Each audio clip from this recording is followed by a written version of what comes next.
বড় কষ্ট লাগে আমার বড় কষ্ট লাগে। খারাপ সেন্স নেবেন না, যারা ইসলাম ধর্মের মানুষ আছেন আমাকে ভুল বুঝবেন না।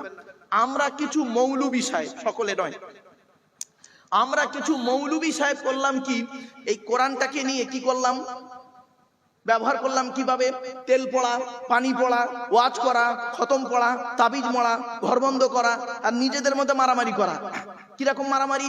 গোল টুপি, লম্বা টুপি, চেরা জামা, ফাড়া জামা, তবলিগ, ফুরফুরা, বেরেলি, ওয়াহাবি, জামাতে ইসলামী, আহলে হাদিস, বুকে হাত বাঁধা, নাভির নিচে হাত বাঁধা, জোরে আমিন বলা, আস্তে আমিন বলা, 20 রাকাত তারাবি, 8 রাকাত তারাবি, মোনাজাত করা না করা, কিয়াম করা না করা, দোয়া করা না করা, ওর বলে কাফের, ওর বলে কাফের। ঠিক না বেটি? কোরআন কিন্তু এই জন্যই আসে নাই। আপনারা কোরআন থেকে কি নেবেন বলুন? ভৌত বিজ্ঞান নেবেন, কোরআনে আছে। জীবন বিজ্ঞান নেবেন, কোরআনে আছে। জিওগ্রাফি, ভূগোল নেবেন, কোরআনে আছে। কি নেই কোরআনে? সবই রয়েছে ওর ভিতরে, কিন্তু আমরা সেটাকে পড়তে পারিনি, গবেষণা করতে পারিনি। এজন্য আমি আপনাদেরকে অনুরোধ করছি, আপনারা কোরআন পড়ুন, পড়লেই দেখবেন শুরু থেকে শেষ পর্যন্ত পড়ুন, এবং এটাও পড়বেন সাথে সাথে আপনাদের অনুরোধ করে বলে যাচ্ছি, এই বাক্যটি কোথায়, কোন অবস্থায়, কোন কারণে অবতীর্ণ হয়েছে ভুলভাল মানে করবেন না, তাহলে ফেঁসে যাবেন। আগে জানতে হবে হিস্ট্রিটা জানতে হবে। এই আয়াতটা কোথায় নাজিল হয়েছে, অবতীর্ণ হয়েছে, কাকে কেন্দ্র করে অবতীর্ণ হয়েছে, সেইটা জানতে হবে। সেইটা না জানলে বাস্তবের সঙ্গে মেলাতে গেলে আপনি একে অপরকে কটূক্তি করতে করে বসবেন। এজন্য কোরআন পড়তে গেলে আগে ওই বাক্যটার ওই ইতিহাসটা জানতে হবে, প্রেক্ষাপটটা জানতে হবে আপনাকে আগে। এই আয়াতটা কোথায় নাজিল হয়েছে, কাকে কেন্দ্র করে নাজিল হয়েছে জানতে হবে। যেমন একটা উদাহরণ দিচ্ছি আপনাদেরকে, শুনুন। হযরত মুহাম্মদ সাল্লাল্লাহু আলাইহি সাল্লাম তিনি একদিন মসজিদে বসে আছেন। আমার ভাষা আপনারা বুঝতে পারছেন? হ্যাঁ, হযরত মুহাম্মদ সাল্লাল্লাহু আলাইহি সাল্লাম একদিন বসে আছেন মসজিদে, শুনে নিন। তো বসে আছেন, এমত অবস্থায় তৎকালীন যুগের মদিনার সবথেকে ধনী লোক, প্রচুর টাকার মালিক ছিলেন, লোকটার নাম ছিল আমর জামুহ রাদিয়াল্লাহু তাআলা আনহু। নবীর একজন সাহাবী, প্রচুর টাকার মালিক ছিলেন। তো উনি নবীজি বসে আছেন, এমত অবস্থায় আমর জামুহ তিনি আসছেন। তখন পাশে যিনি বসেছিলেন তিনি বললেন, হে রাসূল, হে নবী, ওই দেখুন এলাকার সবথেকে ধনী লোকটা আপনার কাছে আসছে। নবীজি বললেন, ওকে আসতে দাও। তো উনি এলেন, আসার পরে এবারে নবীকে বলছেন, হে নবী, সালাম দিলেন। নবীজি বললেন, বসো। তখন নবীজিকে উনি বলছেন, হে নবী, সৃষ্টিকর্তা আমার অনেক টাকার মালিক করেছে, প্রচুর টাকা দিয়েছে সৃষ্টিকর্তা আমাকে। তখন নবী বললেন, আলহামদুলিল্লাহ, আল্লাহ যাকে চাই অর্থ দেয়, যাকে চাই গরিব বানায়, তারই ইচ্ছা। কি জানতে চাইছো বলো? তখন উনি বললেন, হে নবী, আপনি যদি একটু দয়া করে বলে দিতেন, মরে যাওয়ার আগে টাকা পয়সাগুলো কোথায় যদি ব্যয় করতাম আল্লাহ খুশি হবে, তাহলে মৃত্যুর আগে টাকা পয়সা সেই জায়গায় ব্যয় করে চলে যেতাম। আচ্ছা, প্রশ্নটা ভালো না খারাপ? ভালো। উনি প্রশ্ন করে বসে আছেন, উনি বসে আছেন। সঙ্গে সঙ্গে সৃষ্টিকর্তা জিবরাইল নামক দূতকে পাঠিয়ে দিলেন, আর ওই ব্যক্তিকে কেন্দ্র করে কোরআনের এই বাক্যটি অবতীর্ণ হলো, নাজিল হলো, অবতীর্ণ হলো। কি? ইয়াসআলুনাকা মাযা ইউনফিকুন, নবী তোমাকে ওরা প্রশ্ন করছে টাকা পয়সা কোথায় ব্যয় করলে আল্লাহ খুশি হবে। কুল মা আনফাকতুম মিন খায়রিন ফালিল ওয়ালিদাইনি ওয়াল আকরাবিন, নবী তুমি বলে দাও টাকা পয়সাগুলো সর্বপ্রথম তোমরা তোমাদের বুড়ো বুড়ি পিতামাতার পিছনে ব্যয় করো, আল্লাহ খুশি হয়ে যাবে। তাহলে সর্বপ্রথম টাকা পয়সা কার পিছনে ব্যয় করতে হবে? কিন্তু দুঃখের বিষয় কি জানেন? বাপের কষ্ট করা টাকায় ছেলে এমএ পাস করলো, মায়ের গহনা বেচা টাকায় ছেলেটি বিএড পাস করলো, এমএ বিএড করে এসএসসি পরীক্ষা দিয়ে চাকরি পেলো, চাকরি পাওয়ার পরে নিউ টাউনে বা রাজারহাটে একটা ঘর ভাড়া করে থাকলো, বউ আর বাচ্চাটাকে নিয়ে ঘর ভাড়া করে আছে, আর দেশের বাড়িতে বাম্মাকে ওষুধ কেনারও পয়সা দেয় না। মনে রাখবেন, অনেক সন্তান এমন আছেন, শিক্ষিত মানুষ এমন আছেন, নিজের মায়ের ওষুধ কেনার পয়সা দেয় না, শাশুড়িকে হজে নিয়ে যাচ্ছে। ঠিক না বেটি? আজীব। আরে এডুকেশন কাকে বলে? What is the definition of education? E D U C A T I O N, এক একটা লেটারের এক একটা গুণাগুণ আছে, তবেই তাকে এডুকেশন বা শিক্ষা বলে। ই থেকে ইগার্নিং, ডি থেকে ডেভেলপমেন্ট, ইউ থেকে ইউনিভার্সাল, সি থেকে ক্যাপাবিলিটি, এ থেকে অ্যাক্টিভ, টি থেকে টলারেন্স, আই থেকে ইন্টেলিজেন্ট, ও থেকে ওবিডিয়েন্স, এন থেকে ন্যাচারাল। এত গুণে গুণান্বিত বস্তুকে বলা হয় এডুকেশন বা শিক্ষা। যাকে তাকে শিক্ষা বলে না। শিক্ষাটা নেবে কে? যে নেবে তাকে বলা হয় স্টুডেন্ট। Who is student? কে স্টুডেন্ট? স্টুডেন্ট কাকে বলে? Who is student? কে? ওই 10টায় গেল, 4টেই এলো, আমতলা জামতলা বুড়ির বেলতলা বাঁশতলা, ইকোপার নিকোপার, চিড়িয়াখানা, ভিক্টোরিয়া, জাদুঘর, তারামণ্ডল, নদীর পার্কে বসে প্রেম নিবেদন করলো, সারা বছর পড়লো না, পরীক্ষার খাতায় টুকলি আর চুরি করলো, আর স্যার ধরলো, ছুরি মারলো, এর কোনোদিন স্টুডেন্ট বলে না। STUDENT, এক একটা লেটারের এক একটা গুণাগুণ আছে, তবেই তাকে স্টুডেন্ট বলে। এস থেকে স্টাডি, টি থেকে ট্রুথফুল, সত্যবাদী হতে হবে। রাগ করবেন না, এখনকার ছাত্র ছাত্রীরা বেশিরভাগ মিথ্যাবাদী, সকলে নয়, বেশিরভাগ স্টুডেন্ট মিথ্যাবাদী। রাগ করবেন না। এখন লেখাপড়া কোথায় হয় জানেন? রাগ করবেন না, এখন লেখাপড়া কোথায় হয় শুনবেন? টয়লেটে। শুনতে একটু খারাপ লাগলো না? পেচ্ছাপখানায়, পায়খানায়। কি হিন্দু কি মুসলিম? মাধ্যমিক পরীক্ষা হচ্ছে, উচ্চ মাধ্যমিক পরীক্ষা হচ্ছে, কি বোর্ড, স্কুল বোর্ড, মাদ্রাসা বোর্ড, যেই বোর্ডই বলেন না কেন, পরীক্ষা হচ্ছে, একটু গিয়ে দেখবেন বয়েজ এবং গার্লসের টয়লেট গুলোতে একটু গিয়ে দেখবেন, অন্য সময় দেখবেন ওই পেচ্ছাপখানায়, পায়খানায় বইয়ের পৃষ্ঠা ছেঁড়া, টুকলি, মাইক্রো জেরক্স, বই ফেলে রেখে চলে এসছে। আর সত্যিকারের একজন মেধাবী স্টুডেন্ট, তার পেশাবের প্রয়োজন, সে তাড়াতাড়ি করে গিয়ে ওর উপরে পেশাব ফিরে চলে এসছে। যে ছেলেটা টুকলি চুরি করে পাশ করলো, 20 বছর পরে তিনি একজন শিক্ষিত লোক হলো, ডিগ্রি প্রাপ্ত হয়ে 20 বছর পরে মাইক ধরে এসে জনগণের সামনে লেকচার দিচ্ছে। আর ওই লেকচার শুনে জনগণ সঠিক পথ পাবে, হিন্দু মুসলিম, এটাকে বিশ্বাস করাটা কিরকম জানেন? ঠিক ওই কাঁঠালের আমসত্ত্বের মতো। আপনারা খেয়েছেন রাজারহাটের মানুষ কাঁঠালের আমসত্ত্ব? আর হয় না, তা খাবে কি? ঠিক না বেটি? হয় আমসত্ত্ব হয়, নয় কাঁঠাল সত্য হয়। কাঁঠালের আমসত্ত্বের মতো। চলো এবার আসছে, শিক্ষাটা দেবে কে? কে দেবে? টিচার। Who is teacher? কে টিচার? পড়ালেই খালি টিচার না, চলুন দেখি। TEACHER, টি থেকে ট্রেনার, প্রশিক্ষণ প্রাপ্ত হতে হবে তবেই তুমি টিচার। ই থেকে ইগারলি, আগ্রহী হতে হবে তবেই তুমি টিচার। এ থেকে এবিলিটি, দক্ষতা থাকতে হবে তবেই তুমি teacher. Most important letter C, C থেকে ক্যারেক্টার, চরিত্র ঠিক থাকতে হবে তবেই তুমি টিচার। আজ থেকে 30 বছর আগে এই বয়োজ্যেষ্ঠ লোকেদের জিজ্ঞাসা করুন, আজ থেকে 30 বছর আগে আমরা কি করতাম? স্যারেদের দেখলে সাইকেল থেকে নেমে যেতাম। ঠিক না বেটি? কি হিন্দু কি মুসলিম? আর এখন কি হয়েছে শুনবেন? টিচার ছাত্রের সম্পর্ক, টিচার ছাত্রের সম্পর্ক সব জায়গায় নাই, বেশ কিছু জায়গায় টিচার ছাত্রের সম্পর্ক বন্ধু, বিড়ি চেয়ে খায়, খৈনি মলে দেয়। রাগ করবেন না। এই জন্য প্রফেট মুহাম্মদ সাল্লাল্লাহু আলাইহি সাল্লাম বলেছিলেন, আর একটু আগিয়ে যাচ্ছে, আজ থেকে 30 বছর আগে টিচার আর ছাত্রীর সম্পর্ক কি ছিল? পিতা আর কন্যার ন্যায়। মেয়েটি শিক্ষককে বাপের মতো ভক্তি করত, শ্রদ্ধা করত, আর শিক্ষক ছাত্রীটিকে নিজের কন্যা বলে মনে করত। এখন কি হয়েছে শুনবেন? বেশ কিছু জায়গায় টিচার ছাত্রীর সম্পর্ক স্বামী স্ত্রী, প্রাইভেট পড়াতে দিয়েছে, ইংরাজি করাতে দিয়েছে, ম্যাথ করাতে দিয়েছে, ও বিয়েটাও পড়িয়ে নিয়ে বসে আছে। এই জন্যই প্রফেট মুহাম্মদ সাল্লাল্লাহু আলাইহি ওয়াসাল্লাম বলেছিলেন, দি Messenger of Allah peace be upon him said, the best are those with good manner. নবী বলেন, তোমাদের মধ্যে উত্তম ব্যক্তি ওই লোকটা যার ক্যারেক্টার, চরিত্র ভালো, ওই লোকটাই হলো উত্তম ব্যক্তি। একজন উকিল, ব্যারিস্টার, মাস্টার, ডাক্তার, মোল্লা, মনীষা, পীর সাহেব, দরবেশ সাহেব, আমির সাহেব, মুফতি সাহেবের যদি চরিত্র খারাপ হয়, আর একজন টোটোওয়ালার চরিত্র যদি ভালো হয়, টোটোওয়ালাটাই হলো আল্লাহর কাছে প্রিয় ব্যক্তি। Many loss is something lost, health loss is nothing lost, but character loss is everything lost. মানুষের যদি টাকা চলে যায়, ইনকাম করলে টাকাটা আবার ফিরে আসবে। মানুষের যদি শরীর চলে যায়, ভালো মন্দ খেলে শরীরটাও ফিরে আসবে। কিন্তু বন্ধু, মানুষের যদি চরিত্র চলে যায়, চরিত্র কিন্তু আর ফিরে আসবে না। 4 নাম্বার লাইনে সূরার নাম সূরা নাহলের 89 নাম্বার আয়াতে সৃষ্টিকর্তা বলেন, নবী, তোমার উপরে আমি এই কোরআন অবতীর্ণ করেছি। সমস্ত জিনিসের বর্ণনা এই কোরআনের ভিতরে ডাইরেক্ট ইনডাইরেক্ট দলিল সহ আল্লাহ পাঠিয়ে দিয়েছে। জোরে বলুন সুবহানাল্লাহ।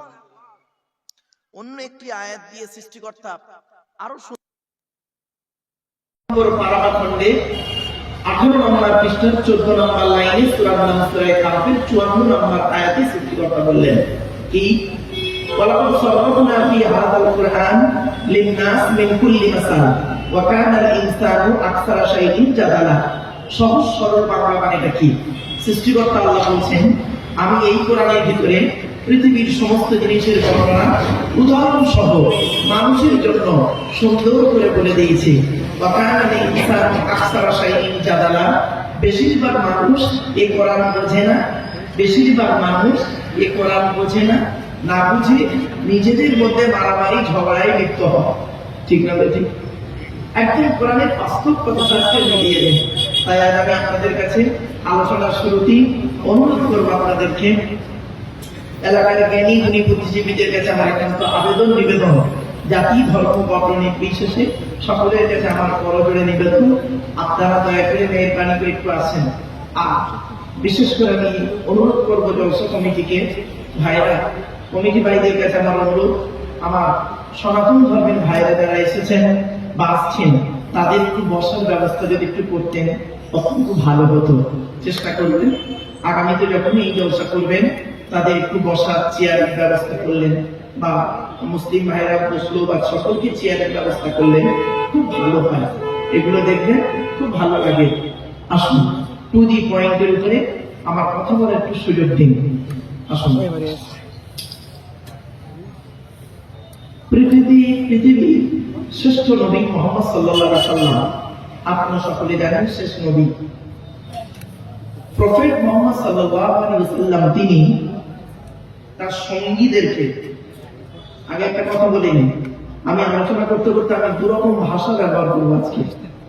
কখনো বলবো চাচা, কখনো বলবো কাকা, কখনো বলবো সঙ্গী, কখনো বলবো সাহাবী, কখনো বলবো পাড়া, কখনো বলবো খন্ড, খারাপ সেন্স নেবেন না কিন্তু। কখনো বলবো জল, কখনো বলবো পানি, এটা নিয়ে কেউ দ্বিধা করবেন না, অনুরোধ করছি। ছোট্ট একটা উদাহরণ দিচ্ছি, যারা মুসলিম ভাই আছেন তারা সাহাবী শব্দটা বুঝবেন। সাহাবী শব্দটা যদি বলি নবীর সাহাবী, আপনি বুঝে ফেলবেন। কিন্তু আমার অমুসলিম ভাই যারা সনাতন ধর্মের ভাইরা এসেছেন বা আসছেন বা শুনছেন দূর থেকে, তারা কিন্তু সাহাবী শব্দটা সহজে বুঝতে পারবে না। সাহাবীটা আবার কি? তখন তাদের জন্য আমাকে ব্যবহার করতে হবে নবীর সঙ্গী, তাহলে তারা সব করে বুঝে নেবে। ঠিক না ঠিক? কথা বুঝতে পারছেন আমার? এজন্য আমি আপনাদেরকে আগে বলে নিচ্ছি বাবু, আমি 2-3 রকম শব্দ আজকে আমি এখানে ব্যবহার করব। দয়া করে মেহরবানি করে খারাপ সেন্স দেবেন না। আমার আগে যিনি আলোচনা করছিলেন, অলির সন্তানের সন্তান, আওলাদে মুজাদ্দিদুজ জামান, যিনি আলোচনা রাখছিলেন আমার আগে, সত্যি কথা বলতে কি, সত্যিকারের তিনি একজন যোগ্য আলেম, যোগ্য মানুষ, মেধাবী স্টুডেন্ট এবং যোগ্য আলেম, যোগ্য মানুষ। বাস্তবটাই বলছি, সত্যটাকে অস্বীকার করাটা ঠিক হবে না। ঠিক না ঠিক? আসুন, তার জ্ঞান গর্ব বক্তব্য, প্লিজ আস্তে আস্তে আস্তে আস্তে, তার জ্ঞান গর্ব বক্তব্য আপনারা শুনেছেন। আমি হতভাগা, তেমন ইলিম কালাম আমার নেই বাপ, সত্য কথাই বলি। আলোচনার শুরুতেই আপনাদের কাছে স্যারেন্ডার হয়ে যাওয়াটাই ভালো। আমি মনে করি আমার জ্ঞানটা হলো সীমিত কিছু বই পুস্তক অক্ষর সিলেবাসের জ্ঞান, আর আপনাদের জ্ঞানগুলো হলো বিভিন্ন রকম কোয়ালিটি কোয়ান্টিটি বক্তার বক্তব্য শোনা জ্ঞান। তা আমি মনে করি আপনাদের জ্ঞানগুলো হলো প্রশান্ত মহাসাগরের মতো জ্ঞান, আর প্রশান্ত মহাসাগরের উপরে ছোট্ট একটা কলসির মতো আমার জ্ঞান। আমি আপনাদের জ্ঞান দিতে এসেছি, এটা যেন কোনোদিন ভাববেন না আমি আপনাদের জ্ঞান দেওয়ার ক্ষমতা রাখি নাই। পেশাগত দিক থেকে বর্তমানে আমি একজন উচ্চ মাধ্যমিক হাই মাদ্রাসার শিক্ষক, কলেজ এবং ইউনিভার্সিটির ছেলে মেয়েও পড়াই। কাজেই আমাকে একজন ছাত্র বলতে পারেন। আমি এখনো 5টা ধর্মগ্রন্থের ছাত্র। ইহুদিদের সব থেকে বড় ধর্মগ্রন্থের নাম কি জানেন? পৃথিবীর সব থেকে বড় ধর্মগ্রন্থ, আকারে বড়, পৃথিবীর সব থেকে বড় ধর্মগ্রন্থ, তার নাম হলো ইহুদিদের ধর্মগ্রন্থ, নাম হলো তার তাওরাত। কি বললাম বাবা? তাওরাত। সেই তাওরাত কিতাবের আমি একজন ছাত্র। তাওরাত কিতাবের পরিচয়টা দিয়ে আজকে আপনাদের, তাওরাত কিতাব হলো 1000 পারা বা খণ্ড। আমি আগেই বলেছি, কখনো বলবো পারা, কখনো বলবো খণ্ড, একটু মানিয়ে নেবেন। পারাটা মুসলিম ভাইরা বুঝবেন, অমুসলিম ভাইরা কিন্তু পারা শব্দটা বুঝবে না। যদি বলি খণ্ড শব্দটা বুঝে নেবে। কিছু বুঝতে পারছেন আমার কথা? চলো প্লিজ অ্যাটেনশন। তাওরাত কিতাবটা এসেছে মুসা বলে একজন নবীর উপরে। কবে এসেছিল? 1000 পারা বা খণ্ড বিশিষ্ট রমজান মাসের 6 তারিখে। সেই তাওরাত কিতাবের আমি একজন ছাত্র। আরেকটি কিতাব এসেছিল পৃথিবীর মানুষকে সঠিক পথে চালনা করার জন্য। কেতাবটির নাম হলো জবুর কেতাব। যে নবীর উপরে এসেছিলেন সেই নবীটির নাম হলো দাউদ নবী, ইহুদিরা যাকে বলে ডেভিড। জবুর কেতাব কত পারা বা খণ্ড? 150 পারা বা খণ্ড। কবে এসেছিল? রমজান মাসের 8 তারিখে। তা তওরাত এলো 6 তারিখে, জবুর এলো 8 তারিখে। আর একটি কেতাব এসেছিল পৃথিবীর মানুষকে সঠিক পথে চালনা করানোর জন্য, সেই কেতাবটির নাম হলো ইনজিল। কেতাবটি হলো ঈসা নবীর উপরে নাজিল হয়েছিল। ঈসা বলে একজন নবী আছেন। ওই ইনজিল কেতাবকে আবার 2 ভাগে ভাগ করা হলো, নাম হলো বাইবেল দেওয়া হলো, ওল্ড টেস্টামেন্ট, নিউ টেস্টামেন্ট। ইনজিল কেতাব কত পারা বা খণ্ড? 27 পারা বা খণ্ড। কবে এলো? রমজান মাসের 18 তারিখে। 3টি কেতাব হলো। আর আমার সনাতন ধর্মের ভাইরা যারা আমার বক্তব্য শুনতে এসেছেন, আসছেন এবং আসবেন, শ্রীমতী ভগবত গীতারও আমি একজন ছাত্র। আর পঞ্চম হলো দি হলি কোরআন। আপনারা সকলেই জানেন ইসলাম ধর্মের ধর্মগ্রন্থ দি হলি কোরআন হযরত মুহাম্মদ সাল্লাল্লাহু আলাইহি ওয়াসাল্লামের উপরে 610 খ্রিস্টাব্দে 1 ফেব্রুয়ারি সোমবার। কথা বললাম? হ্যাঁ, একটু মাথায় রাখুন এগুলো। আমার বক্তব্যের শুরুতে ইন্ট্রোডাকশনটা যদি মাথায় না রাখেন বুঝতে পারবেন না। 610 খ্রিস্টাব্দে 1 ফেব্রুয়ারি সোমবার। আজকে তারিখটা কত আছে বাবা? 4 জানুয়ারি। জানুয়ারি মাসের 4 তারিখ 2026 সাল, রবিবার। আজকের বাড়িতে যাবেন, বাড়িতে গিয়ে লিখবেন, ঠিক এইভাবেই লিখবেন 4/4/1/2025। এই 2026 তওবা, মানে টাটকা টাটকে গেছে তো যেন ভুলতে পারছি না। টাটকা টাটকে গেছে 25 তো যেন ভুলতে পারছি না, বেরিয়ে পড়েছে। চলো, তো 2026 লিখলেন 4/1/2026 রবিবার। আর নিচেই লিখবেন 1/2 1 ফেব্রুয়ারি, মানে 1/2 610 সাল সোমবার। বাড়িতে গিয়ে মাইনাস প্লাস করবেন, করলেই পেয়ে যাবেন কতদিন আগে এই কোরআন পৃথিবীতে এসেছে। কোরআন হলো 30 পারা বা খণ্ড, 22 বছর 9 মাস 14 দিন, কম বেশি 23 বছর ধরে কোনো ঘটনাকে কেন্দ্র করে, কোনো ব্যক্তিকে কেন্দ্র করে, কোনো বস্তুকে কেন্দ্র করে, কোনো জায়গাকে কেন্দ্র করে অবতীর্ণ হয়েছে। 6000 আয়াত নাজিল হয়েছে, 12000 জায়গায় নাজিল হয়েছে মুহাম্মদ সাল্লাল্লাহু আলাইহি ওয়াসাল্লামের উপরে। এবং সেই কোরআন হলো 30 পারা বা খণ্ড বিশিষ্ট, রমজান মাসের লাইলাতুল কদরের রাতে।